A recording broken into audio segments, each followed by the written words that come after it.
Dr. Daniel Moraes, advogado especialista em direito tributário e em entretenimento, show business, atuante nas áreas do direito empresarial, civil e contratual e autoral.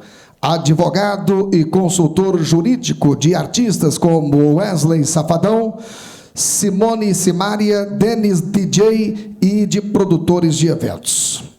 Boa noite, pessoal. Eu conversando com o Shaolin, e aí a gente depois, esse é o 4º congresso que eu tenho o prazer de participar aqui na ABRAP. Eu já expus diversos temas, né, relacionados a direito tributário, e conversando com o Shaolin, a gente meio que bolou esse parlamento, tá? Porque eu notei no curso desses congressos e de reuniões que após as exposições sobravam muito pouco tempo para responder perguntas.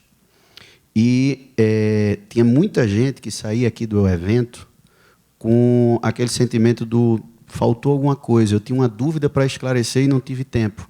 Hoje a gente até viu aqui um colega, né, um produtor, que teve que levantar a mão dizendo: eu queria fazer uma pergunta, eu vim de longe aqui para fazer uma pergunta e eu preciso fazer. Então, o que eu sugeri? Eu vi ontem, a gente acompanhou alguns temas polêmicos, tá? Eu vou levantar algumas questões, vou provocar, inclusive trabalhistas, algumas questões puxado para o evento, e eu gostaria que vocês elegessem algumas situações que já passaram, ou algumas dúvidas que precisam ter, e nos provocassem a responder.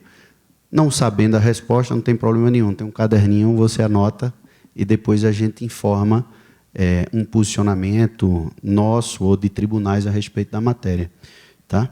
A primeira de ontem, o que eu fiquei anotando dos temas polêmicos,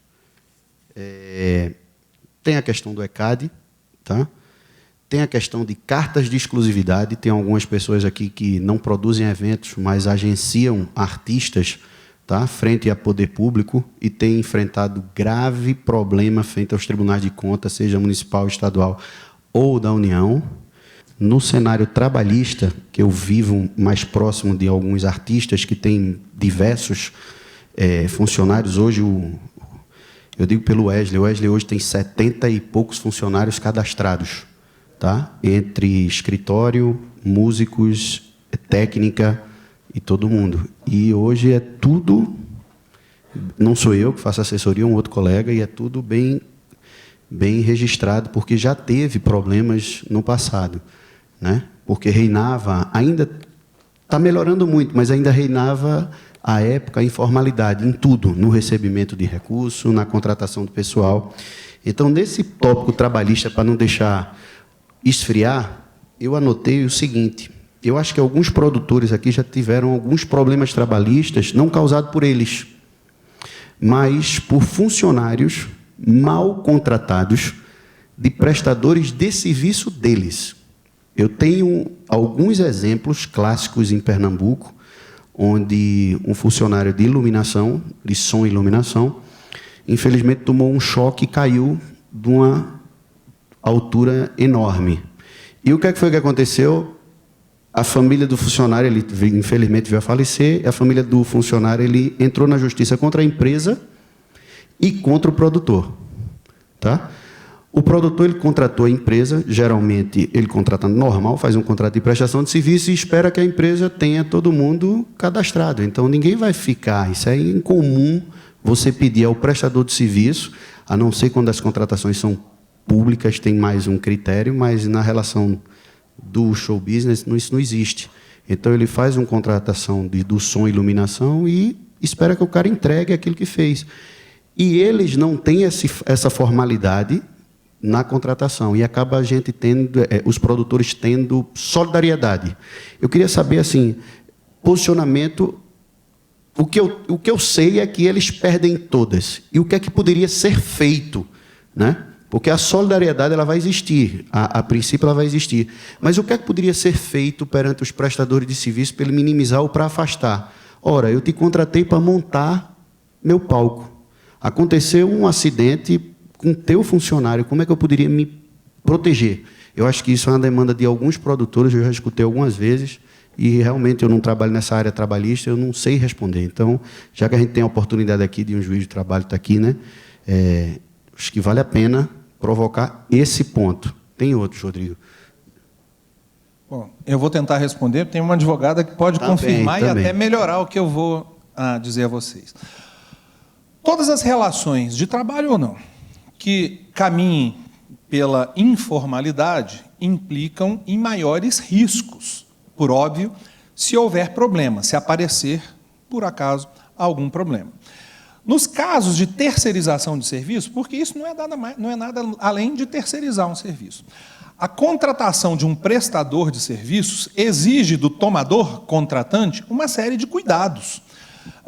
É preciso contratar alguém que seja cumpridor da lei. Isso é bom para todos, porque se não for assim, eu sou prestador de serviço de iluminação, já que é esse o exemplo, eu tenho concorrentes na área.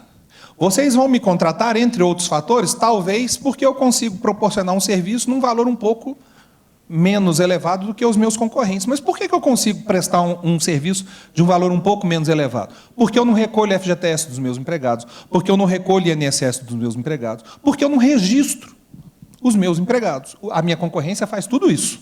Então, eu consigo fazer mais barato. Só que amanhã, esses empregados, como aqui foi dito, demandarão a mim e quem me contratou também, porque também se beneficiou dos serviços desse empregado. Ah, mas eu estou contratando a empresa, o que eu posso fazer? Muita coisa. Você que está contratando. Eu estou lhe contratando para você me prestar o serviço de iluminação? Quem vai fazer esse serviço? Fulano e Beltrano. Você assina a carteira do fulano e Beltrano? Assino, me dá a comprovação aqui. Você recolhe a FGTS do fulano e Beltrano? Recolho, quero a comprovação. INSS, quero a comprovação. É um serviço que envolve risco? Vocês podem exigir, ou então correr o risco, que seja feito algum tipo de seguro. Eu fiquei durante o intervalo antes dessa apresentação aqui no hall de entrada e espero que esteja aqui no auditório ainda, o rapaz que estava falando, não, a gente faz seguro para tudo, inclusive esse evento aqui tem seguro. Por que não tem para o sujeito que foi fazer a instalação elétrica aqui em cima e que sofreu aquele acidente?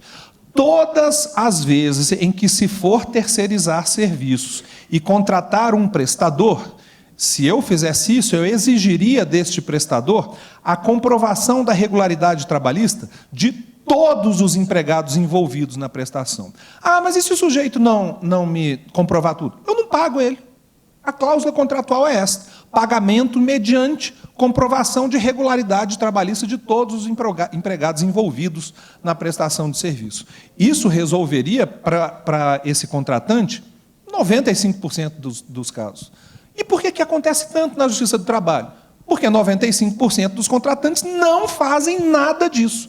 Deixa a coisa caminhar pela via da informalidade, esperando que não ocorra problema. Mas o problema, de vez em quando, aparece. Complementar, doutor? Vocês têm uma... Só o negócio do itinerário, eu escutei aqui, quando eu veio, eu fico em... Itinerário é o trabalho de deslocamento. Eu escutei ontem, eu não me recordo quem foi, de uma ideia que eu nunca vi, e achei fantástica. Ele instalou um ponto no ônibus. Esse problema já está resolvido. Né? A pessoa chega lá, vai subir. Eu nunca vi isso. Os artistas têm muitos... Os artistas, na maioria, eles viajam aéreo. E, né? Mas a ideia, assim, eu disse, rapaz, eu nunca tinha visto isso. Só subiu no ônibus, ele coloca o dedinho, desceu do ônibus, coloca o dedinho. Eu disse, rapaz, é uma ideia... Para mim, foi nova. Né? E tem celular, que você falou aí, né? Já. Isso não é exatamente hora in itinere, mas eu compreendi. Né? É porque, assim, eles tiveram já problemas porque eles estavam em deslocamento. Lá em Pernambuco, ele não paga mais. As decisões no TRT, lá em Pernambuco, são favoráveis aos empregadores, porque ele diz o seguinte, você precisa estar lá para prestar seu serviço. Então, eles têm decisões que não aceitam esse como hora extra. Entendeu? Sim, majoritariamente, o Tribunal Superior do Trabalho tem entendido isso. Olha, tem uns 2 ou 3 colegas tem um na monte parte aqui. Ali, tem microfone por aí, não? Boa noite, meu nome é Carla, né? Eu sou da Fronte, Juiz de Fora. A gente faz um evento em Juiz de Fora que dura 2 dias, né? É a Festa Country. E a gente tem, doutor Rodrigo, funcionários que a gente chama de freelance, né, para 2 dias de evento. O Ministério do Trabalho nos instruiu fazer uma contratação temporária, para evento temporário. Nessa contratação, eu tenho que fazer exame admissional, exame demissional e passar na carteira do freelance. Muitas pessoas, como a gente faz muito evento, né, pulverizado, não gosta que toda hora contrata na carteira de trabalho. Assina, demite, assina, demite. Como tratar isso, né? E são 2 dias de evento, né? E a gente teve uma experiência faz uns 3 anos que chegou uma fiscalização dentro da festa.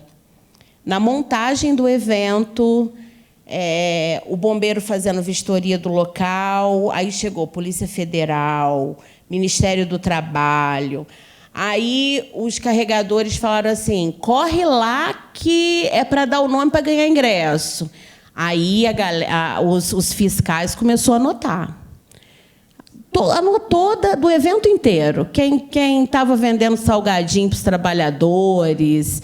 E aí depois eu tinha uma lista com 150 pessoas que eu não sabia quem era. Eu não sabia da onde estava vindo aquelas 150 pessoas. Se era da iluminação, se era do palco, se era do bar, se era carregador. E aí a fiscal me entregou 150 nomes e mandou eu me virar. Então, assim, no meu entendimento, né, com todo respeito, eu acho que foi arbitrário. Né? Não chegou, não procurou o promotor, quem estava fazendo a festa, enfim. E como lidar com isso, né? Como é seu nome mesmo, querido? Desculpa. Carla.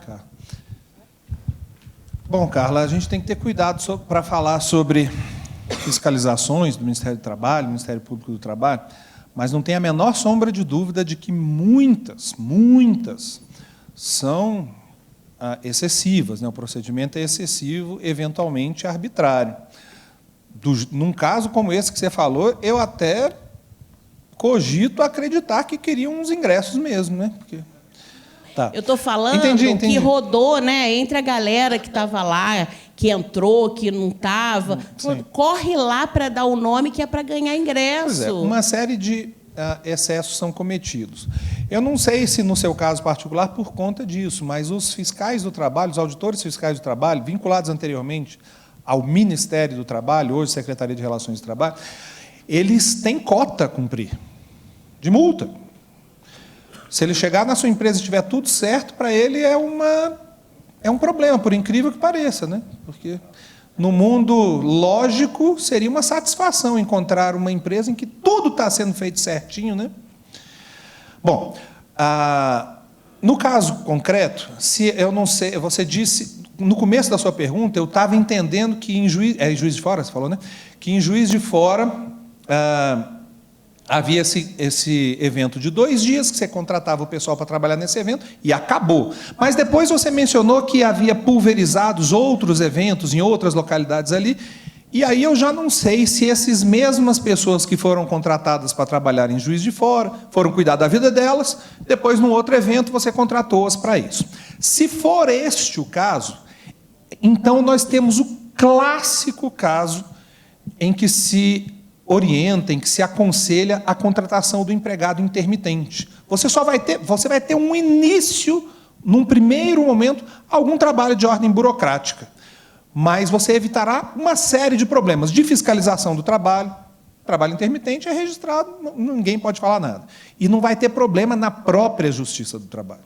Agora, se fosse algo muito setorizado, o sujeito vai trabalhar só aqueles 2 dias lá em Juiz de Fora e só, nada além disso, aí você não precisa exigir MEI, nem nada disso. Você contrata um trabalhador eventual. Quanto é que você quer para fazer esse serviço? R$500. R$500, contratado, no papel. Que é para esses 2 dias fazer tal e tal coisa. R$500, pagou R$500, acabou. Isso não é um empregado. Mas esse que pontualmente vai prestando serviço aqui e ali, a melhor saída eu acho que é o trabalho intermitente.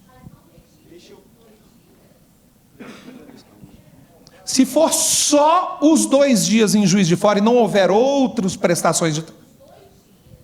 Não. O registro na carteira do trabalho intermitente é: contratei você hoje, anota a carteira de trabalho, início do serviço hoje. Pronto. Dia 27 hoje, né? 27/11. Você não registra só esses 2 dias. A carteira vai ficar em aberto até o dia que você não quiser mais trabalhar com esse cara. Você vai pagar só por esses 2 dias. Depois vai ter um trabalho daqui a 15 dias, num outro evento, um outro show. Você vai pagar por aqueles 2 dias. E assim por diante. Deixa eu só complementar uma situação, porque é o seguinte, às vezes o freelancer, ele não só trabalha para mim. Aí a minha pergunta, no trabalho intermitente, ele pode ter várias pessoas anotando a CTPS dele, assim? Então... Até aproveito para tirar, a dúvida de fundo da Carla. É um absurdo essa orientação de que o sujeito vai trabalhar só 2 dias e a carteira do trabalho dele vai ser anotada por 2 dias. Em regra, o empregado não quer isso, porque isso, aspas, na visão tradicional, suja a carteira do sujeito. E não é razoável que ele trabalha 2 dias, você anota 2 dias, daqui a 15 dias anota mais 2 dias, daqui a 15... Isso não tem lógica nenhuma. Para isso serve o trabalho intermitente, diga-se de passagem, que não é da nossa cultura, mas ele serve justamente para isso. O sujeito pode ter 40 relações de emprego diferentes, porque ele vai prestar o serviço em dias e horários muito específicos e distintos para cada uma delas.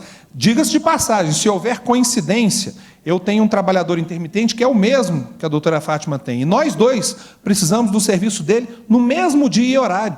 O empregado vai escolher para quem ele vai trabalhar. Perceba, portanto, que é até vantajoso para o empregado, porque é óbvio que ele vai escolher atender aquele empregador dele que lhe confira melhores condições de trabalho e melhor remuneração naquele dia. Eu acho que a solução dele é interessante, mas eu acho que no mercado está pulverizado que os freelancers estão chegando já com MEI. Ou ele não paga nada não, me paga que eu vou embora, mas eu acho que a maioria no mercado chega e diz, não, eu vou trabalhar 2 diazinhos, eu emito uma minha nota, tá, eu tomei e tal. A coisa é tão distorcida que a Carla até mencionou, não, mas estão me orientando a anotar a carteira do freelancer. Bom, então ele não é freelancer, que você está anotando a carteira, ou é freelancer ou não é, né? Mas a mim parece que cada caso é um caso, mas aparentemente no caso dela o trabalho intermitente é a melhor solução. Se a mulher engravidar, como é seu nome? Com 2 dias ela já... Mas em evento tudo acontece. Como é o nome dela? Eu não contive. Como é seu nome, querido? Os camarins da madrugada é foda. Ô, João, pelo amor de Deus, não vai, não. Ela ali... Ela já perguntou, mas eu não vi o nome dela ainda. Cadê o microfone? Tem outro aí? Mariela. Olha, esse é talvez o maior dos problemas hoje em dia. Bom, isso aqui está sendo gravado, né? Então eu vou ser um pouco mais ameno na resposta. Eu acho que se a mulher engravidar, a empresa entrou numa situação muito complicada, para dizer o mínimo. Muito complicada. Nós estamos, inclusive no trabalho intermitente.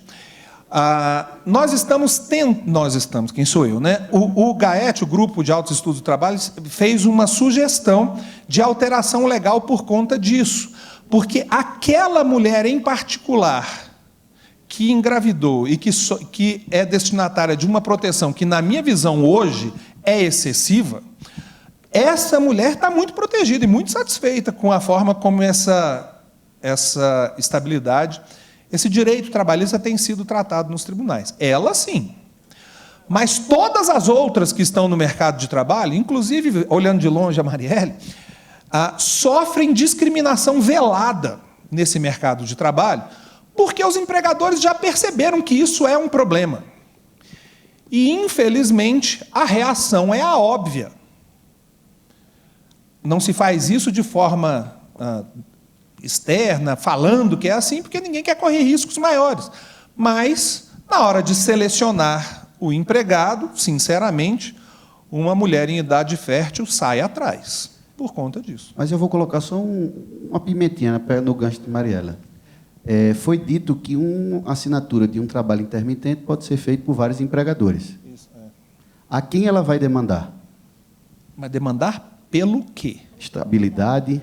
Não, instabilidade no emprego. Né? Estabilidade no emprego. Ou vai ter que receber de algum lugar, né? Porque assim, vamos supor que ela tenha trabalho intermitente com 4 empregadores, que ela pode ter.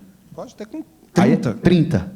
Aí ela engravidou. Ninguém sabe se ela engravidou quando estava trabalhando para mim, trabalhando para ti, trabalhando para ela. Aí, a quem ela vai dizer, olha, eu estou grávida e quem vai bancar agora 9 meses és tu. Isso não uma pergunta total, não. Viu? Este não é um problema neste caso. O que se assegura à trabalhadora gestante é a proteção contra dispensa imotivada até 5 meses após o parto. No trabalho intermitente, a restrição, portanto, será a que o empregador não pode mandá-la embora até 5 meses após o término do contrato. Isso não é um problema para o empregador intermitente. Calma. Contrata, né? Isso não é um problema para o empregador intermitente, porque ele só paga a esta pessoa pelo tempo estrito de prestação de serviço. O que o trabalhador intermitente, o problema que surge em regra geral, é que a empregada é dispensada, muitas vezes, não raro com o desconhecimento pelo empregador do fato em si da gravidez, e quando sobrevém a ação trabalhista, é reconhecido o direito ao pagamento dos salários de todo o período estabilitário, sem correspondente prestação de serviço. O maior além, dizem, né, não posso afiançar, mas dizem que, em muitos casos, a mulher grávida, sabendo que não pode ser dispensada, sem justa causa, trabalha de forma menos dedicada, com menos afinco do que anteriormente.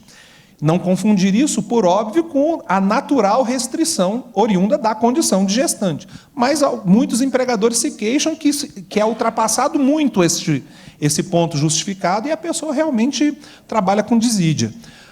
Para o trabalhador intermitente, o que eu quis dizer, quando um colega ali perguntou a respeito disso, é que a estabilidade existe também no contrato intermitente, só que não causa maiores prejuízos ao empregador.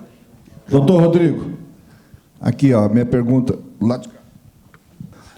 O problema do Congresso é isso. Toda hora que chega na parte importante, ela acaba. É verdade. Mas o que eu queria saber é o seguinte: o problema de 90% nosso aqui são os carregadores. Ele não é funcionário da banda, ele não é funcionário nosso. O contrato de trabalho, para um dia de trabalho, como que ele teria que ser feito? Porque o carregador é aquele que descarrega a carreta do artista, ajuda a montar o cenário, e de madrugada ele descarrega e desmonta as coisas e põe na carreta para o artista ir embora. E hoje está usando muito a questão do festival, de um dia só de evento. Como que nós vamos contratar esses profissionais, os carregadores? Como é seu nome, amigo? João Wellington. João, desculpa, porque eu não conheço a sistemática, como é que a coisa funciona. Quem que contrata esses carregadores? Não, João, a produção do evento. É a produção. Em todo contrato de artista, tem lá nas obrigações, pelo menos os que eu já vi. 20 carregadores, se não tiver, 20 carregadores, não multa de R$1.000. Se não tiver, não abre a carreta. Exato. Então, assim, quem contrata é o produtor. Bom, se por um acaso for empregado, então, não estou afirmando isso, mas se por um acaso for, o empregador seria o produtor, é isso? A produção. Tá. Eu daria a mesma resposta que eu dei naquela pergunta anterior, da Carla, né? Depende, João. Se é uma sucessão de festivais, shows ou eventos que esses mesmos carregadores prestem serviço, não precisa ser um dia depois do outro.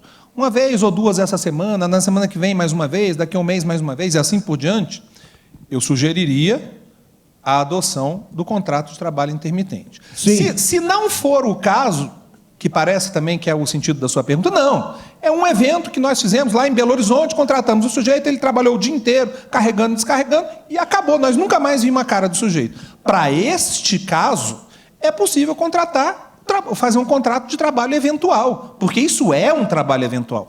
Só que não é obrigatório, segundo a lei, mas é altamente recomendável que seja feito um contrato escrito com esse sujeito. Sim, mas só que é o seguinte: a cidade, no meu caso, eu não trabalho numa cidade só, eu trabalho em mais de 40 cidades no estado. Certo. A cidade que tem faculdade de direito é a cidade que mais tem ações trabalhistas. Lógico. Que forma aquele monte de advogado que não tem o que fazer, eles ficam instruindo as pessoas a levar a gente na justiça. Tem casos de cidade pequena, no estado de Minas Gerais, que tem faculdade de Direito. Aí vai formando advogado, vai formando. Aí eles ficam instigando as pessoas a nos levar em justiça trabalhista, a abrir processo. Nesse caso, o que aconteceu comigo, o sujeito machucou o pé com a caixa, uma case caiu no pé dele, eu paguei quase 6 meses parado. Ele, sem trabalhar, me levou na justiça, eu perdi 6 meses. O contrato de trabalho para um dia só, eu vou estar amparado aonde? Não. Se você esse sujeito que aconteceu isso trabalhou só um dia? Só um dia. Mas ele trabalhou só um dia porque no primeiro dia de serviço dele aconteceu isso, ou ele ia trabalhar só esse dia mesmo? Só esse dia mesmo. Pois é. Você fez esse contrato de trabalho eventual com ele? Não fiz. Tá. Não, mas se tivesse, eu quero saber o que eu estou começando a fazer. Se tivesse o contrato, nem por isso você estaria livre de eventual pagamento de indenização, desde que você tivesse culpa pela ocorrência. Da mesma forma que eu não sou empregado aqui desse hotel, estou num evento, cai um troço aqui na minha cabeça, eu posso ajuizar uma ação buscando uma indenização do hotel. Isso independe do fato de ele ser ou não empregado. Mas, se o contrato tivesse sido feito, você evitaria caracterização de vínculo de emprego, que traz uma série de outras consequências que não a indenização pelo acidente ocorrido. Aonde que está isso na lei? Ora, se ele é um trabalhador eventual, ele não é empregado. Isso está na lei no artigo 3º da CLT. Mas eu, sinceramente, acho isso me parece, com todo respeito, desimportante, porque você não vai... Quer dizer, eu não o conheço, mas presumo que não seja a sua área de atuação, você pessoalmente, redigir um contrato lá da sua cabeça imediatamente com o sujeito que vai te prestar serviço um dia.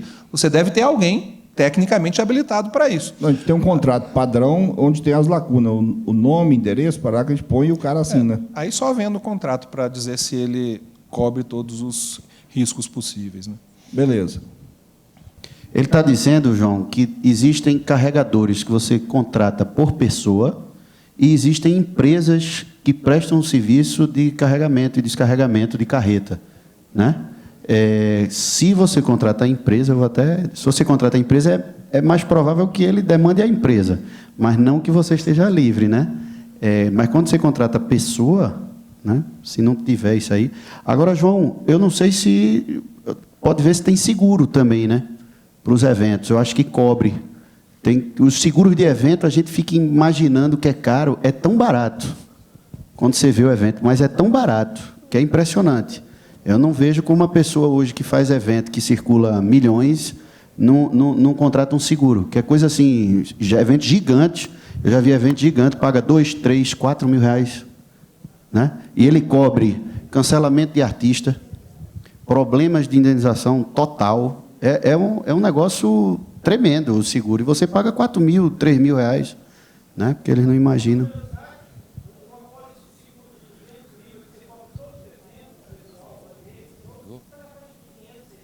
É muito barato, entendeu? Shaolin, acho que está levantando a mão ali.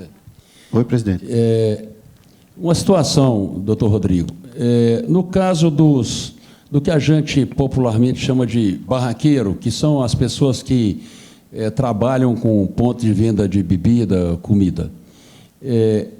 Eles não são contratados, né, pela produção, pelo empreendedor. Na maioria dos casos, a gente vende aquele espaço para que ele trabalhe e explore comercialmente durante um período. 2 perguntas. Qual que é o enquadramento dessa situação? Segundo, a responsabilidade por eventual contratação por parte dele de pessoas sem vínculo empregatício. Shaolin, na minha opinião, na minha visão, se a coisa for, com todo respeito, eu não estou dizendo que não seja assim, mas se a situação fática for precisamente esta, e se essa situação fática for demonstrada no processo, porque, infelizmente, não é raro que os fatos que aparecem no processo não correspondam exatamente à realidade. Há distorções, mentiras, etc.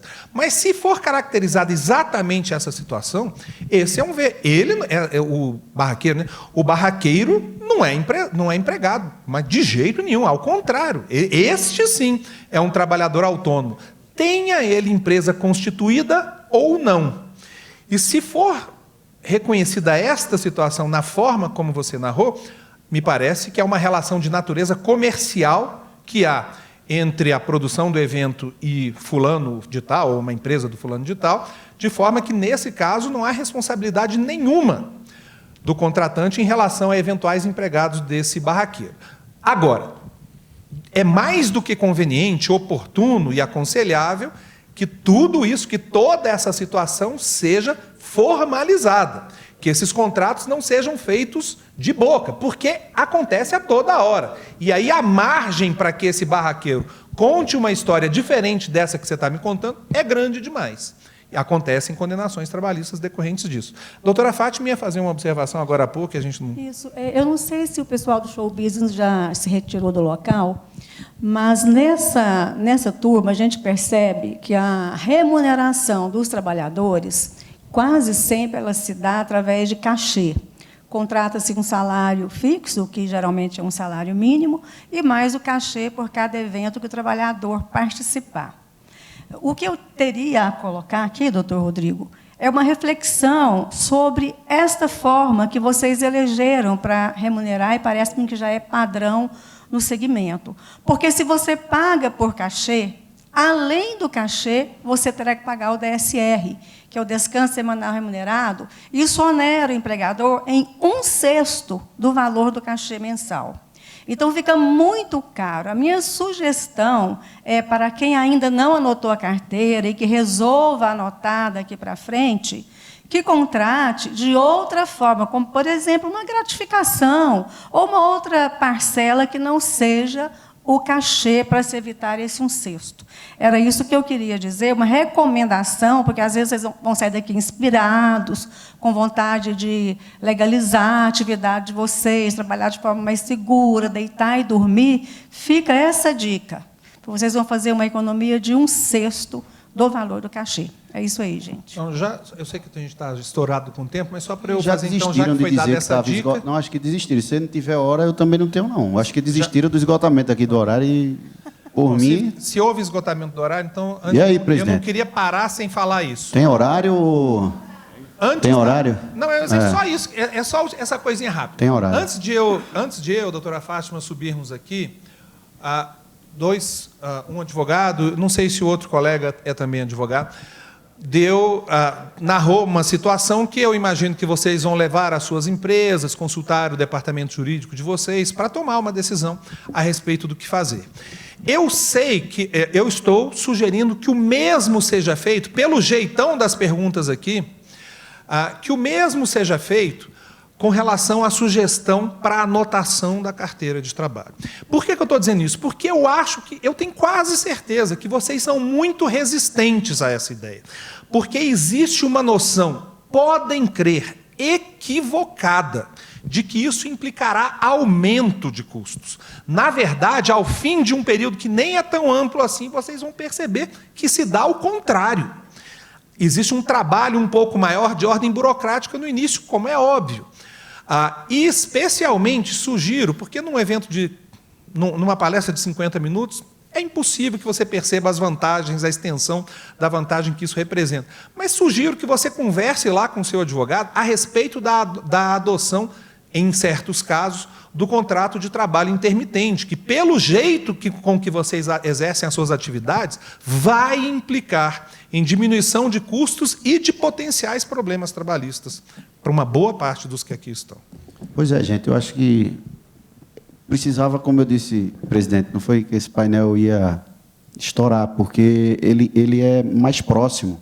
Eu acho que, às vezes, a gente explana, a gente estava conversando lá fora, a gente explana, mas as pessoas têm dúvidas concretas. E, às vezes, saem sem resposta. Então, se vocês... Eu estou fazendo um pedido até em nome da ABRAP, porque, geralmente, eu fico. Se vocês pudessem ficar e responder, já que a gente vai ter que encerrar mesmo, É interessante, se tiver esse horário.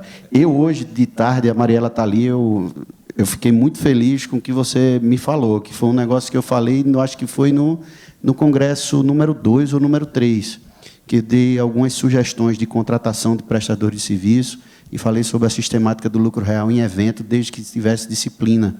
E ela me disse que implantou algumas situações nos eventos e que ela teve uma economia significativa. Eu fico muito feliz em contribuir, porque eu sou, como eu digo assim, eu sou um produtor frustrado.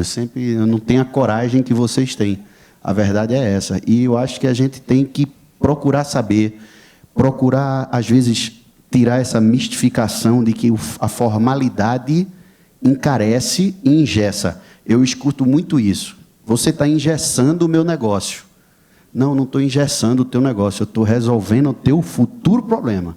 Né? E é só depois que entra no automático, fica tudo mais fácil. Depois que eles começam a assinar carteira, depois que hoje começa... Eu não sou tão velho, não, mas eu sou da época que João Wellington, show se fechava por mensagem e, recentemente, por WhatsApp. Eu digo, cadê o contrato? Não, cara, está aqui no WhatsApp. Ó. Ele vai me pagar assim, assim, eu chego no hotel, está tudo certo. Eu digo, isso aqui é o contrato do show. E não se fala em cifras pequenas. Não se fala, não é show de 10 mil reais, não. É cachê de 200, 250 mil, onde o contrato é o WhatsApp. Então, tudo que acontece no evento, se tem contrato, você preserva o produtor, você preserva o artista, você preserva os prestadores de serviço, você preserva todo mundo. Isso é muito importante. Me permita, Daniel. Eu posso ficar aqui ainda mais um pouco, mas, se não for possível, a outra questão que eu estava conversando com a doutora Fátima, que é uma informação que me parece valiosa e que talvez convenha que vocês saiam com ela aqui, para aqueles de vocês, e são muitos, que terceirizam uma série de serviços, as empresas que vão lhes prestar serviços, elas desejam, por óbvio, que vocês as contratem. Vocês podem, sem perda nenhuma, vocês, ao contrário, com ganho, exigir da prestadora de serviços a demonstração documental do cumprimento da legislação trabalhista básica. E não existe nada de errado em se beneficiar da legislação. Como a doutora Fátima estava mencionando aqui em off, pode-se criar empresa pelo Simples para a contratação desses empregados que eventualmente auxiliam nessas prestações de serviço, contratação inclusive por trabalho intermitente, com uma diminuição muito vantajosa de percentuais de recolhimentos previdenciários, etc., com diminuição de custos. Existe uma limitação para isso, eu até mencionei para ela, mas não pode contratar um monte de empregados pelo Simples. Não, a resposta dela, abre outra empresa, e outra empresa. Pode abrir 2, 3, 4? Pode. Isso é o advogado já pensando, não o juiz. Né? De forma que, bem orientado, no campo da formalidade, as coisas costumam se resolver melhor. Quem está na informalidade está correndo risco, como é óbvio. Não é? Eu acho que isso é preciso ser compreendido. Eu posso ficar aqui sem nenhum problema, Daniel, por mais uma meia hora. Eu acho que vão colocar a gente para fora do auditório, né? Mas se não for possível, eu posso ficar... Eu geralmente fico aí... Eu tinha aqui para falar carta de exclusividade, ECAD. Ontem eu escutei, vocês têm na cabeça muito sério, o negócio de ECAD não cobra casamento, não pode. Não cobra 15 anos, não pode. Festa que não vende bilhete, não tem execução pública, não se paga ECAD, gente. Tem que ler. Está na lei, está no regulamento, não cobra. Se chegar, bota para fora da festa. Não cobra, isso não cobra. Então, eles cobram dos clubes, eles cobram das casas as casas de recepção. Ele chega na casa e faz, senão eu vou ler... Não, show no meio da rua é outra coisa. O show público, execução pública, se eu fecho isso aqui e faço um show só para meus convidados, não é público, é privado. Entendeu? Casamento só entra quem eu quero. 15 anos só entra quem eu quero. Não tem ECAD, tem várias decisões do Oiapoque ao Chuí. Isso. Mas eles cobram, eles estão no dever dele. Certo? Dever não, né? Porque eu sou contra o ECAD mortal. Mas, assim, eles cobram, eles vão atrás. E todo mundo paga. Ninguém grita. Então, assim, a gente precisa gritar. Né? A gente precisa ler, se inteirar, tudo. Tem outra, tem carta de exclusividade que surgiu dúvida, tem tanta coisa. Eu vou ficar aí. Parece que tem uma cervejinha aí, né, Shaolin? Aí pronto. Doutor Daniel, muito obrigado pela participação. Doutora Fátima, também o doutor Rodrigo Dias, eles recebem o carinho, os aplausos de todos. E como eles disseram, logo após o encerramento, eles vão estar aqui para quaisquer outras dúvidas dos senhores e das senhoras.